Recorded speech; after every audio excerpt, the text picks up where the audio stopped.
Hello friends, स्वागत है आप सभी का अपने यूट्यूब चैनल वितांडो पर। कैसे हैं आप सभी दोस्त? आशा करता हूं आप सभी दोस्तों की तैयारी अच्छे से चल रही होगी। परीक्षा चल रहे हैं तो आप सभी को अच्छे से पढ़ाई करना है।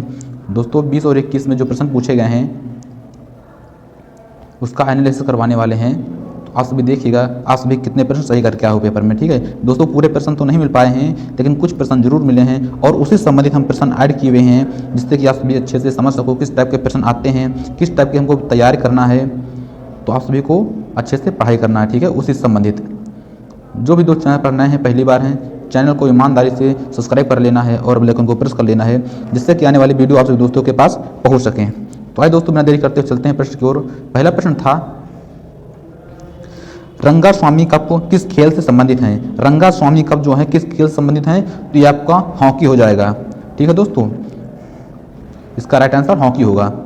अगला प्रश्न पूछ रहा था दोस्तों, भारतीय रेलवे बोर्ड की पहली महिला अध्यक्ष, भारतीय रेलवे बोर्ड की पहली महिला अध्यक्ष दोस्तों ये हो जाएंगी जया वर्मा सिन्हा। कौन थी? तो जया वर्मा सिन्हा थी। ये रेलवे बोर्ड की अध्यक्ष और सीईओ नियुक्त किया गया था इनको दोस्तों। भारतीय रेलवे बोर्ड के शीर्ष पद पर नियुक्त होने वाली ये दोस्तों क्या थी? तो ये प्रथम महिला भी थी। क्या थी? तो ये दोस्तों प्रथम महिला भी थी। आपको ध्यान में रखना है, वेरी इंपॉर्टेंट दोस्तों पूछे गए प्रश्न है। हम अपने रास्ते कोई प्रश्न बनाकर अपने आप से ऐड नहीं किए गए, ये दोस्तों पूछे गए ही प्रश्न है। ठीक है, अगला प्रश्न पूछ रहा था, यूनेस्को विश्व धरोहर स्थल में शांति निकेतन, इससे संबंधित दोस्तों प्रश्न था। तो आप सभी पढ़ सकते हैं, यहाँ पर साफ साफ लिखा हुआ है उत्तर। ये जो शांति निकेतन है रविन्द्रनाथ टैगोर द्वारा स्थापित शांति निकेतन, ये रविन्द्रनाथ टैगोर ने स्थापित किया था। कब? 2023 में। ठीक है, 2023 में आधिकारिक तौर पर यूनेस्को विश्व धरोहर स्थल के रूप में मान्यता दी गई थी इसको, शांति निकेतन को। किसके द्वारा? तो रविन्द्रनाथ टैगोर द्वारा ये स्थापित किया गया था। आपको अच्छे से समझना है और पढ़ना है। ठीक है, अगला प्रश्न है, भारतीय संविधान का अनुच्छेद, भारतीय संविधान का अनुच्छेद 24 ये पूछ रहा था किससे संबंधित है? तो आपको दोस्तों 23 से आर्टिकल 24 ये शोषण के विरुद्ध है। किससे संबंधित है? तो दोस्तों शोषण के विरुद्ध अधिकार से संबंधित है। ठीक है, आपको पढ़ के जाना है जिससे कंफ्यूजन मत हो। भारतीय संविधान का अनुच्छेद 24 किसी भी कारखाने, उद्योग या कारखानों में 14 वर्ष से कम उम्र के बच्चों को रोजगार पर प्रतिबंध लगाना। ठीक है दोस्तों, किसी भी 14 वर्ष से कम उम्र के बच्चों को आप रोजगार या किसी उद्योग कारखानों पर आप नहीं लगा सकते हो। आर्टिकल 24 आपका कहता है। ठीक है, आर्टिकल 23 और 24 किससे संबंधित है? तो ये शोषण के विरुद्ध अधिकार से संबंधित, आप किसी का शोषण नहीं कर सकते हो। ठीक है, अगला प्रश्न पूछ रहा था दोस्तों, भारतीय संविधान का अनुच्छेद 34, भारतीय संविधान का अनुच्छेद 34 ये आर्टिकल 34 किससे संबंधित है? आर्टिकल जो 34 है ये किससे संबंधित प्रश्न में पूछ रहा था। तो भारतीय संविधान के अनुच्छेद 34 में क्या है दोस्तों? तो मौलिक अधिकार हैं। क्या है दोस्तों? मौलिक अधिकारों पर प्रतिबंध लगाता है। जबकि भारत के किसी भी क्षेत्र में मार्शल लॉ लागू होता है। ठीक दोस्तों, आपको पढ़ना है अच्छे से। पानीपत की दूसरी लड़ाई, फ्रेंड देख सकते हैं सभी, पानीपत की दूसरी लड़ाई के बारे में प्रश्न आया था। तो पानीपत की जो दूसरी लड़ाई है ये 5 नवंबर कब लड़ा गया था? तो ये 5 नवंबर 1556 ईस्वी को हुई थी। किनके बीच हुई थी? तो राजा हेमू की सेना और मुगल सम्राट अकबर के बीच हुई थी। ठीक है, आपको ध्यान में रखना है। अगला प्रश्न पूछ रहा था, मोहिनी अट्टम नृत्य ये किससे संबंधित है और ये कहाँ का है फ्रेंड? तो मोहिनी अट्टम नृत्य भारतीय शास्त्रीय नृत्य शैली है। क्या है? भारतीय शास्त्रीय नृत्य शैली है। कहाँ का है फ्रेंड? तो ये केरल राज्य का हो जाएगा। कहाँ का है? केरल का है। ये फ्रेंड शास्त्रीय नृत्य है मोहिनी अट्टम। बात करें कथकली, कथकली तो दोस्तों कहाँ का है? तो केरल का है। कथकली कहाँ का है? केरल का भी है, ये भी शास्त्रीय नृत्य है। कथक की बात करें फ्रेंड, कथक, कथक कहाँ का है? तो ये दोस्तों अपने उत्तर प्रदेश का है कथक। ये भी क्या है? शास्त्रीय नृत्य है। प्रश्न में पूछ सकता है, ये प्रश्न पूछ लिया है तो वो भी पूछ सकता है, कोई बड़ी बात नहीं है। तो आपको पढ़ के जाना है। भाखड़ा नागल परियोजना देख लीजिए फ्रेंड, वेरी इंपॉर्टेंट है, पूछा गया प्रश्न है। भाखड़ा नागल परियोजना, तो भाखड़ा नागल परियोजना दोस्तों एशिया का दूसरा सबसे ऊंचा बांध है। क्या है? एशिया का सबसे दूसरा ऊंचा बांध है जो पंजाब और हिमाचल प्रदेश की सीमा पर स्थित है। भाखड़ा नागल बांध हिमाचल प्रदेश में सतलज नदी और बिलासपुर के पास भाखड़ा गांव पर बनाया गया है। यह बांध गोविंद सागर जलाशय बनाता है। ये कौन सा जलाशय बनाता है? तो गोविंद सागर जलाशय बनाता है। प्रश्न में पूछ सकता है दोस्तों। सिक्कों के 10वें गुरु कौन थे दोस्तों? प्रश्न में आ ही गया, वेरी इंपॉर्टेंट दोस्तों। प्रश्न है कि सिक्कों के 10वें गुरु कौन है? सिक्कों के 10वें गुरु आपको बताना है, सिक्कों के 10वें गुरु कौन है। इसका राइट आंसर हो जाता दोस्तों गुरु गोविंद सिंह थे। कौन थे? गुरु गोविंद सिंह सिक्कों के 10वें गुरु थे। ठीक है, आपको सब कुछ पढ़ के जाना है। अगला प्रश्न था बक्सर की लड़ाई। देख लीजिए दोस्तों, ये भी प्रश्न पूछा गया है। बक्सर की लड़ाई वेरी इंपॉर्टेंट है। सभी लड़ाई और जितने भी वर्तमान के सभी जो मंत्री हैं आपको पढ़कर जाना है, अध्यक्ष जो हैं सब पढ़कर जाना है। ठीक है, बक्सर की लड़ाई दोस्तों 22 अप्रैल कब हुआ था? 22 अप्रैल 23 अक्टूबर 1764 में ब्रिटिश ईस्ट इंडिया कंपनी और भारतीय राज्यों के गठबंधन के बीच लड़ी गई थी। इस लड़ाई ने भारत में ब्रिटिश शासक की शुरुआत की चिन्हित किया। ठीक है, अग्निपथ योजना। अग्निपथ योजना दोस्तों देखो पूछ लिया प्रश्न को। अग्निपथ योजना की घोषणा कब हुई थी?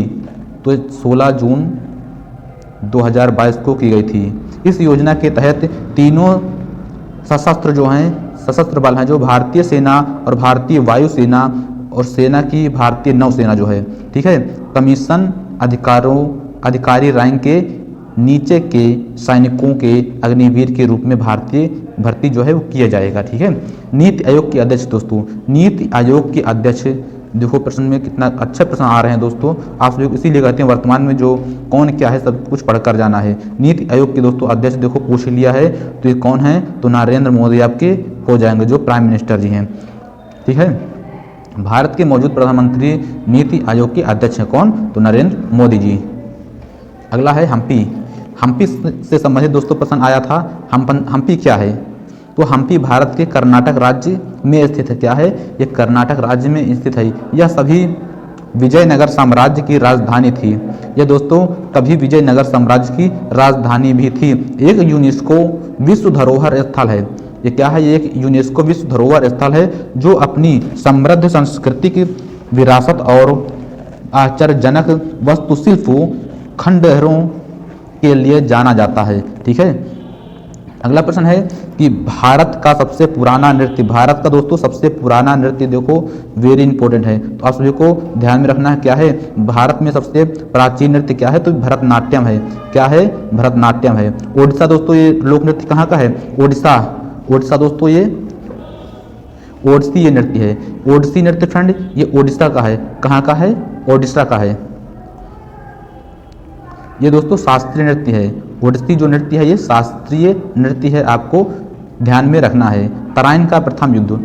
जितने भी युद्ध दोस्तों हुए हैं आप सभी को पढ़कर जाना है, कोई बहुत बड़ी बात नहीं है, याद करने में आसानी से याद हो जाएगा। ठीक है, तराइन की जो पहला युद्ध है ये 1191 में लड़ा गया था। पृथ्वीराज चौहान और मोहम्मद गौरी के बीच लड़ा गया था, जिसमें दोस्तों पृथ्वी विजयी हुआ था। कौन विजयी हुआ था? पृथ्वी विजयी हुआ था। अगला है वेक्टर मात्रा। वेक्टर का जो मात्रा होता है क्या होता है? सदिश राशि। ये दोस्तों है क्या? तो सदिश राशि वह राशि है जिसमें दोस्तों वेक्टर जो है ये सदिश राशि है। ये सदिश राशि है, ये वह राशि है जिसमें परिमाण और दिशा होती है। क्या होती है? जिसमें परिमाण और दिशा होती है। सदिश राशियों के उदाहरण दोस्तों कुछ इस प्रकार से हैं। क्या है? विस्थापन है, बल है, सदिश राशि जो हैं, और त्वरण है, संवेग है, भार है, और क्या क्या है? ये हैं धारा, प्रकाश का वेग, गुरुत्वाकर्षण आज सभी हो जाएंगे। ठीक है ना। अगला प्रश्न पूछ रहा था कौन सा अनुच्छेद उच्च न्यायालय से संबंधित है? बताइए, कितना अच्छा प्रश्न था। तो दोस्तों कौन सा अनुच्छेद उच्च न्यायालय से संबंधित है? देख लीजिएगा, अनुच्छेद 214 से 231 जो है अनुच्छेद कहाँ से संबंधित है? तो उच्च न्यायालय से संबंधित है, आपको ध्यान में रखना है। अगला प्रश्न था कि भारतीय संविधान का 86वां संशोधन जो हुआ था इसमें क्या जोड़ा गया था? फ्रेंड क्या जोड़ा गया था इसमें? 86वें संशोधन में क्या जोड़ा गया था? तो इसमें दोस्तों ये कहा गया था कि 6 वर्ष से 14 वर्ष की आयु तक के बच्चों को मुफ्त अनिवार्य शिक्षा दोस्तों प्रदान की जाएगी। इस संशोधन में ये कहा गया था। अगला प्रश्न पूछ रहा था कि प्रथम साहित्य अकादमी पुरस्कार बताना था आप सभी को। तो इसमें दोस्तों पंडित माखनलाल चतुर्वेदी हो जाएंगे। कौन? पंडित माखनलाल चतुर्वेदी को दिया गया था। उनकी किस रचना पर दिया गया था दोस्तों? तो हिमतरंगड़ी पर दिया गया था। कब? तो 1955 को दिया गया था। पहला साहित्य अकादमी पुरस्कार मिला था उनको 1955 में। किस रचना के लिए? तो हिमतरंगड़ी रचना के लिए। वेरी इंपॉर्टेंट हो जाएगा प्रश्न। विश्व प्रेस स्वतंत्रता सूचांक से संबंधित दोस्तों प्रश्न आया था उसमें। तो यह जो है विश्व प्रेस स्वतंत्रता सूचांक 2023 में भारत 36.62 अंक के साथ 180 देशों में 161वें स्थान पर है। कौन? अपना भारत। ठीक है। सूचांक रिपोर्ट विदाउट बोर्ड RSF द्वारा इसे दोस्तों प्रकाशित किया गया था। आपको ध्यान में रखना है हर एक बातों को। अगला प्रश्न पूछ रहा था RBI से संबंधित दोस्तों प्रश्न था। किससे संबंधित था? RBI से संबंधित प्रश्न था। प्रणाली में लोगों का विश्वास बनाए रखना और जमाकर्ताओं के हितों की रक्षा करना और आम जनता के शिकायती बैंकिंग सेवाएं उपलब्ध करना इसका उद्देश्य है। ठीक है। ध्वनि का मात्रक दोस्तों पूछ रहा था। ध्वनि का मात्रक, तो ध्वनि का मात्रक आप सभी को पता ही होगा क्या है? डेसिबल है। क्या है दोस्तों? डेसिबल हो जाएगा, जिसका संक्षिप्त विस्तार D और B से B है। क्या है? D और B है। ध्वनि में आमतौर पर इस्तेमाल की जाने वाली इकाई होती है ये। भारत के दूसरे CDM कौन हुए हैं? भारत के दूसरे CDM कौन हुए? आप सभी को बताना है कि भारत के दूसरे CDM कौन हुए हैं। तो इसका राइट आंसर भारतीय सेना में retired lieutenant general Anil Chauhan देश के दूसरे CDS हैं। ये दोस्तों रिटायर्ड हो चुके हैं। जनरल विपिन रावत को हेलीकॉप्टर क्रैश में निधन के बाद उन्हें 28 सितंबर 2022 को CDM के रूप में नियुक्त किया गया। ठीक है। उनका क्रैश हो गया था हेलीकॉप्टर के द्वारा।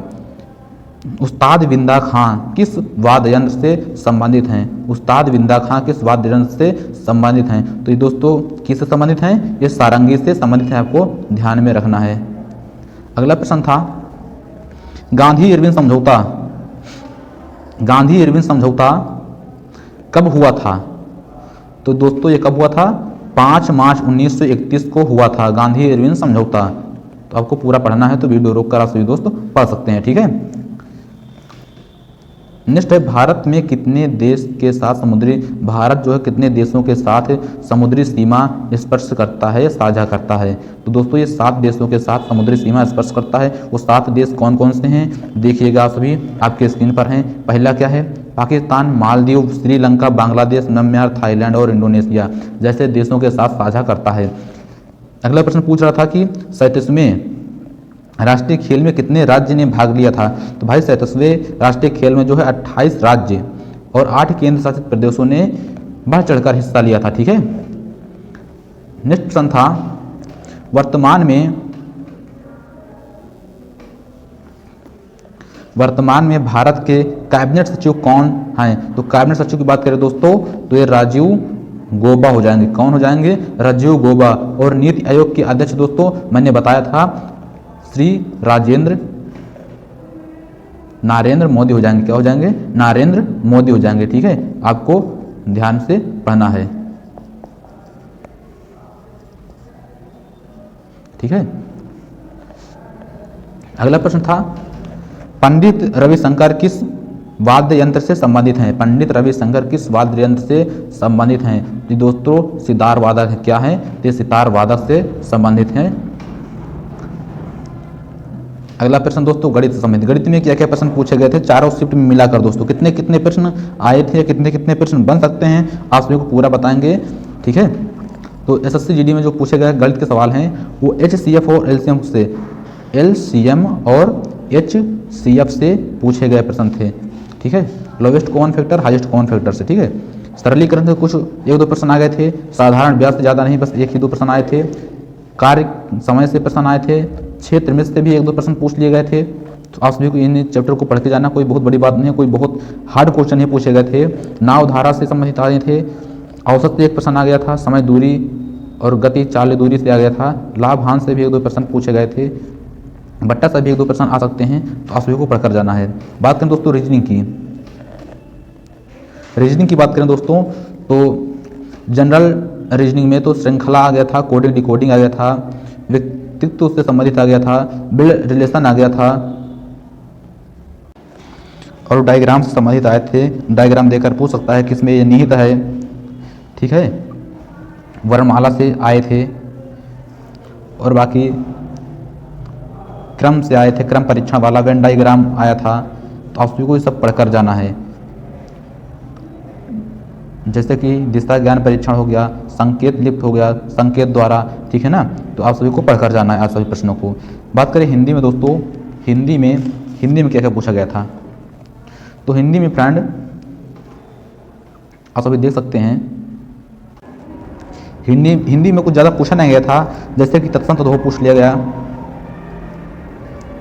तत्सम तद्भव अनेकार्थी शब्द पर्यायवाची पूछ सकता है दोस्तों, पर्यायवाची पूछ सकता है। पर्यायवाची आते ही आते हैं, ठीक है। वाक्यांशों के लिए एक शब्द अनेकार्थी शब्द आ गया। सर्वनाम भी आ सकते हैं। क्रिया, संधि, 1-2 संधि पूछी गई थी, और मुहावरा, लोकोक्ति और अलंकार और संज्ञा, 1-2 प्रश्न दोस्तों इसमें से पूछे गए थे हिंदी में, ठीक है। मुहावरा वगैरह जैसे कि हैं। आप सभी को पूरे प्रश्नों को पढ़कर जाना है।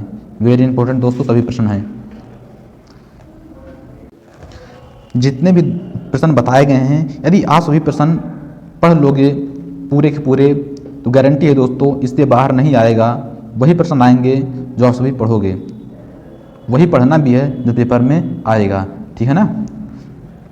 तो वीडियो अच्छी लगी हो तो लाइक करना, सब्सक्राइब करना, जिन दोस्तों तक आवश्यकता है पहुंचाइए, जिससे कि उनका भी भला हो सके। मिलते हैं नेक्स्ट क्लास में, तब तक के लिए जय हिंद।